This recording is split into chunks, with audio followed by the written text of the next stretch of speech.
Hello everyone, welcome to my recorded discussion for this topic elements of a short story under the subject of Philippine literature.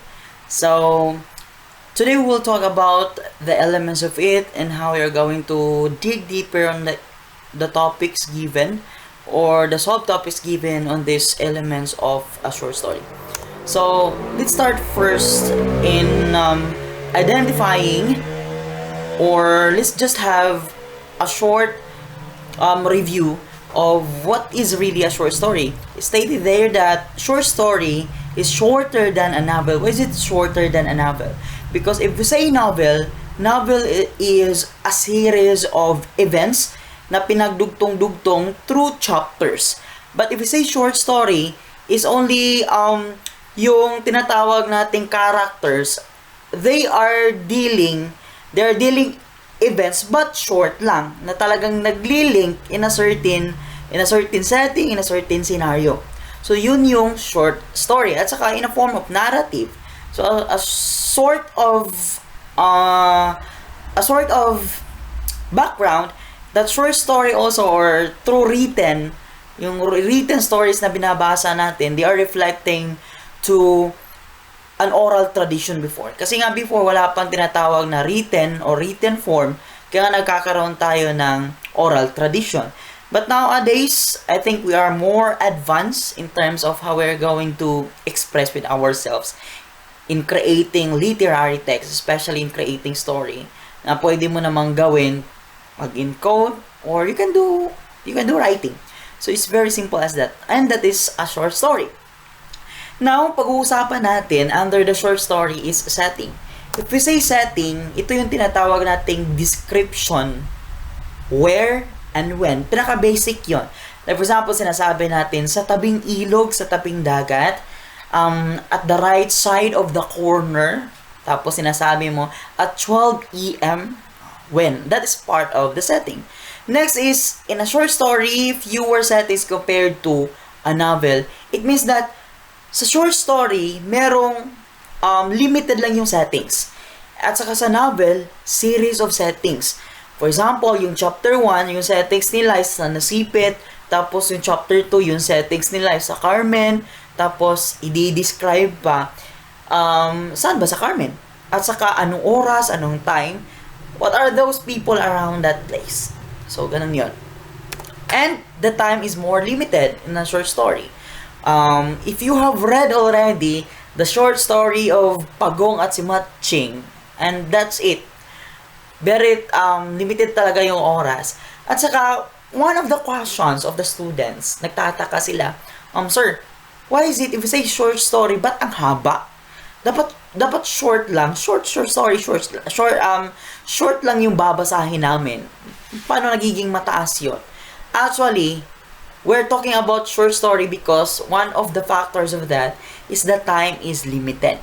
And aside from the time is limited, and then also the incidents and also the series of events are limited.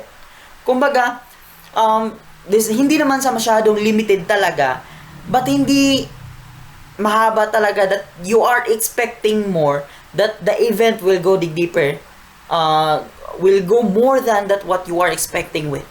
Like what happened to K-dramas or K-dramas.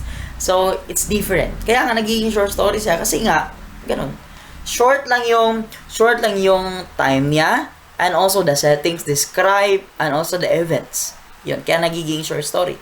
It doesn't mean on the words written, kasi nga haba ng bond paper.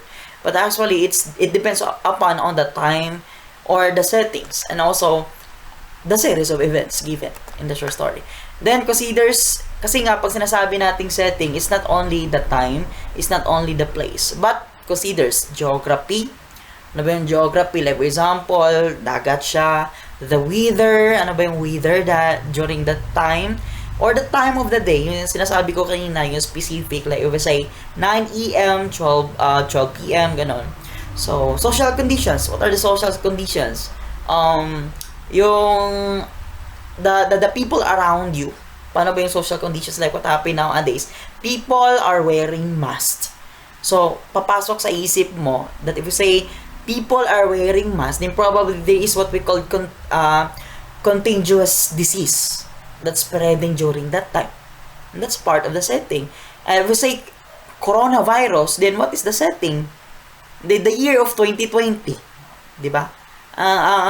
Ang bilis i-identify saan yung setting doon if we use also social conditions and etc. Next is the character. Ito yun. One of the most important thing in short story is the character. So, ito yung balik-balik kasi ito. Review na lang. Person, animal, figure. But there are some people that there are some writers actually. There are some authors that the way they write, they didn't describe the characters. But actually, they give a hint kung ano talaga yung character. It's just like they're saying the boy wearing a shirt, the girl wearing a pink hairband, ganon. They're giving the characteristics actually. Babanggitin natin yan mamaya, yung characterization. But actually, they're not giving more. But actually, they're part of the characters. So, we'll talk about that on the kinds of characters. Now, here, the kinds of the characters. First one is the major, the central characters. Meron tinatawag na major. According to Shamsi Sup, yung major niya. Diba? Alam na yun. If you say major, siyempre nasa taas. Central, main. Diba? So, sila talaga yung nagbibigay ng development on how they're going to meet up the conflict and resolve the conflict. So, yun lang. Very simple. Next is the minor characters. Ano ba yung minor characters? Kasagaran, they are what we call mga sidekick ng mga main characters, 'di ba? Sino ba yung friend ni Cardo? Sino ba yung close friend ni Cardo? Is to say who is the close friend of professor in the Money Heist? 'Di ba si Tokyo, 'di ba? One of the minor characters that make also the writer also give the twist. Ginawa niya ring main character. Minor characters kasi they're helping to resolve the conflict. They're helping the main characters, the major characters. Yeah. And they are minor characters.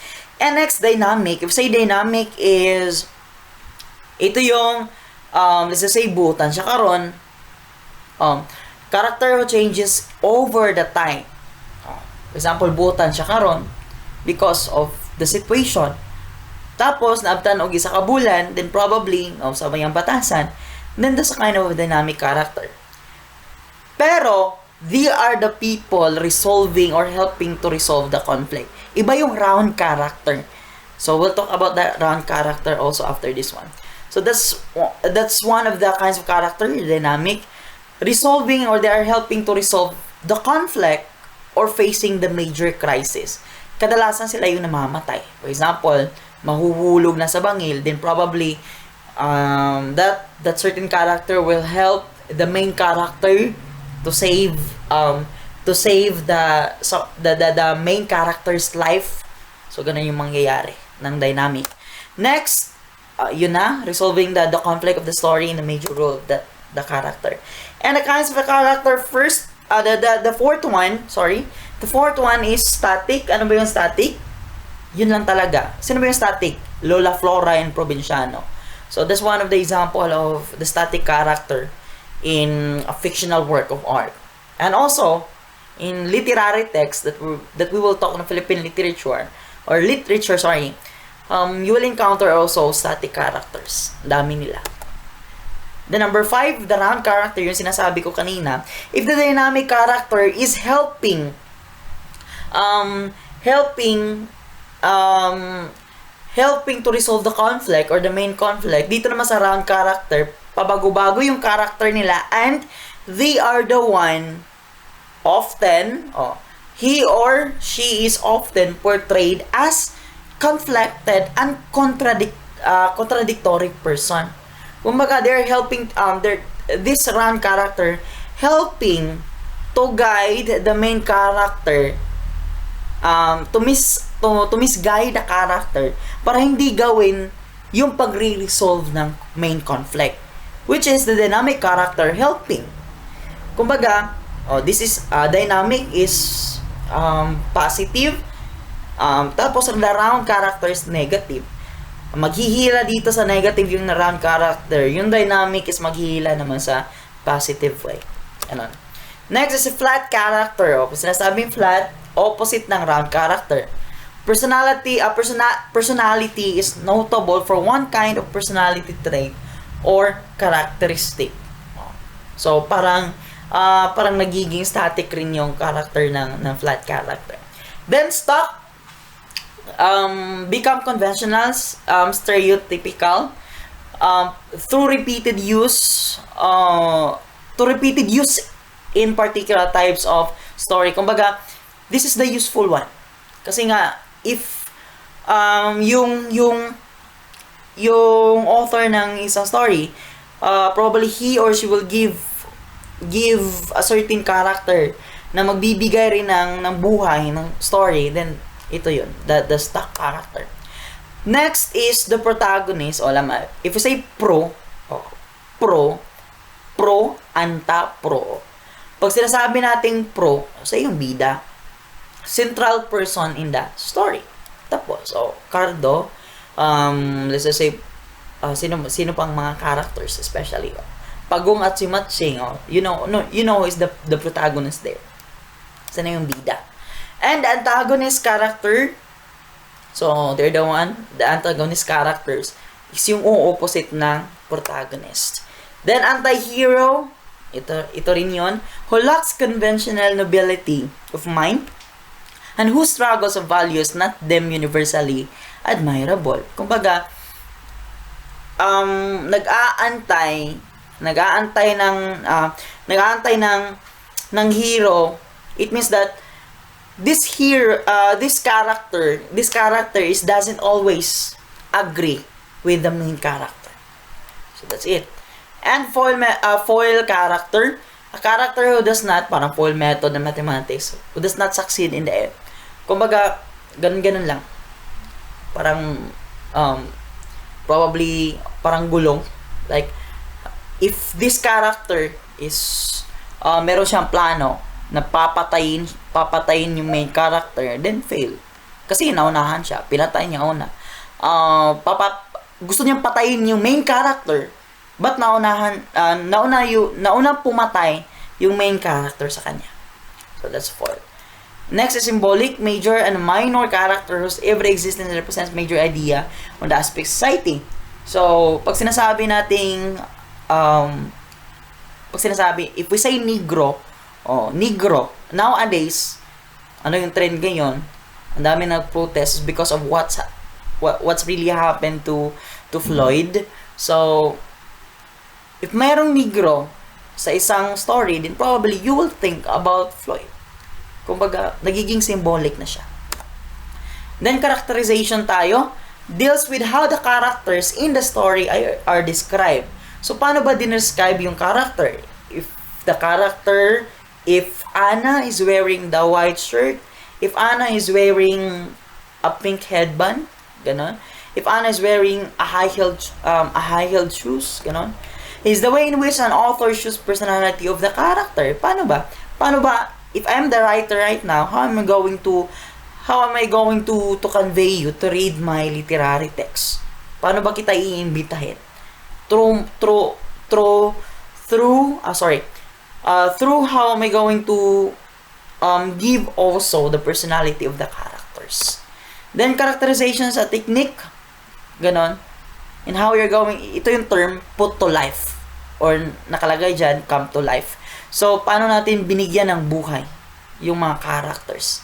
Sometimes we are more fascinated, we're getting more attached to the fictional characters, especially na to those younger ones nowadays that they are so fond of watching K-dramas. Diba? Talagang they're getting attached. Paano yun? Because probably the writer of that K-drama is really good in how he or she put the characters come to life. Then, guide questions in characterization. Are the characters believable? Believable ba yung characters? If you say money heist, believable ba yung characters that they are robbing the bank? Diba? Ganun. So, that's one of the questions. Then, now we're talking about plot. So, here in plot, the main sequence, ito yung sequence ng events. Kumbaga, is somewhat what happened to us in our education. So, pag nagsisimula ka ng preschool or kindergarten, kindergarten, your grade 1 to grade 6, nag-high school ka, nag-senior high school, junior high school, nag-senior high school ka, at saka nag-college, you have a job. Kumbaga ganun. Ganun yung plot sequence. Kasi nga, hindi naman pwede na from kindergarten ka, mag-jump off ka to college. So, that's what we call plot. So, here's the diagram of plot. We have our 5 elements. First is the introduction or the exposition. And we have the rising action, parang pag ganun. And also here, we have climax and the falling action and as well as the resolution. Then, elements of plot, we'll talk about it. First is the exposition. We will try to have an example of a story right now. We will create a story right now through the given exposition kasi nga binibigyan na yung definition dyan. Ito yung story. Meron dalawang bata. Yung pangalan ng bata na babae is Ria. Yung pangalan ng bata na lalaki is let's just say Junjun. So status of Ria is sila yung mayaman kasi nga gusto-gusto ng mga Filipino itong plot na to. But actually, it's somewhat nakaka-boring na din kasi nga from rags to riches yung dating. So, mayaman yung batang babae, yung batang lalaki yung si Junjun ay hindi. Mahirap. So, ganun. Ganun yung pagkaka-reveal. So, let's just say, si Rhea is maganda, tapos matangkad, tapos in the way that she wears dresses, parang glamorous and also parang nagniningning talaga. So that's how we are going to give or characterize the characters in the exposition. Kasi ang nire-reveal natin. Tapos setting nila is yung paaralan, they're meeting at the school, tapos palagi sila nagkikita, then naglalunch sabay-sabay. So that's the exposition. Tapos siyempre, if we say exposition, dito na-introduce yung conflicts. Saan ba na-introduce yung conflict doon? Siyempre, na-introduce yung conflict in giving a hint that mayaman yung babae na bata na si Ria at saka mahirap yung batang lalaki na si Junjun. Then, shorter stories, introduction, first few paragraphs. So, yun lang. So, yung dinidescribe sa first paragraphs, yung hint of what will be the conflict in the story. And also, meron tayong tinatawag na narrative hook. Ano ba yung narrative hook? Will catches your attention to focus with.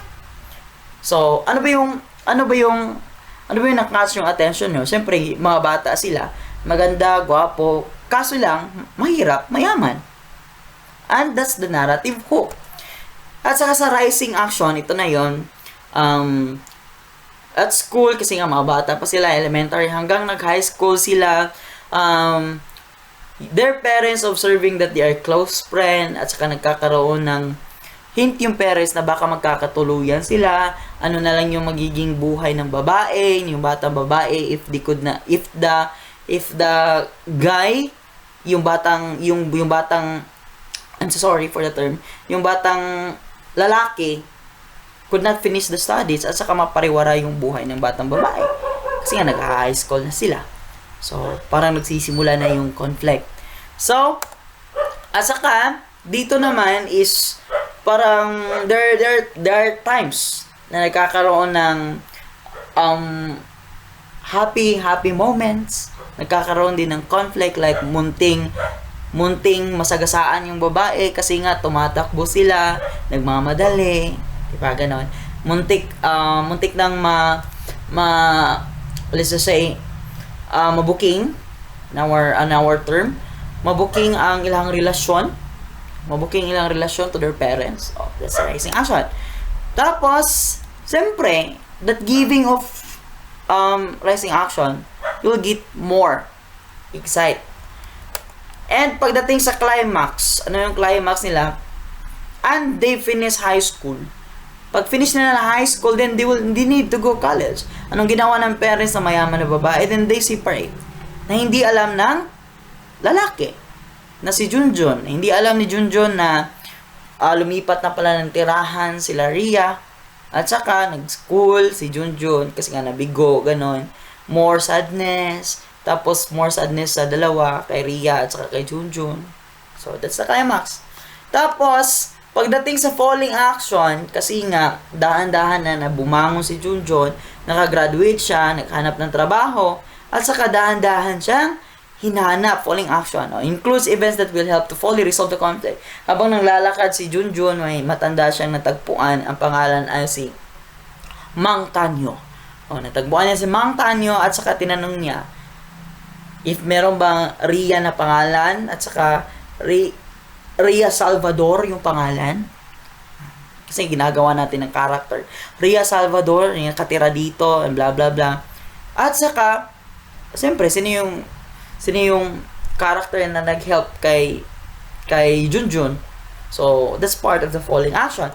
Saka pagdating dito sa resolution, at saka nakita niya si Ria, and of course, we are always have this as Filipinos, we really love to have happy endings sa short story. At saka, it's up to the author kung paano natin bibigyan ng resolution. So, ganon. And can be made up of just summary where the main character will end up in the future instead of including any more active events. It could be cliffhanging yung resolution natin para madudugtungan pa if we need to have extension in giving our write-ups. At saka pwede naman natin i-end up na diretso. So, ganun. And now we'll talk about conflicts. So, conflict, this is the problem that encounters the story. Kung ano yung problema, yun yung conflict ng story. And the conflict is a struggle between the two people or things in a short story. The main character is one or on one side of the main conflict. Siyempre naman. So, makaka-experience ng conflict is the main character at saka meron naman tutulong sa kanya to resolve that one. The dynamic character. So, meron tayong dalawang main conflicts. First is the external. If we say external sa labas, ano yung labas? It means others. If we say internal is sa loob, it means you have the conflict with yourself. And we'll talk about why there are some people having a conflict with themselves.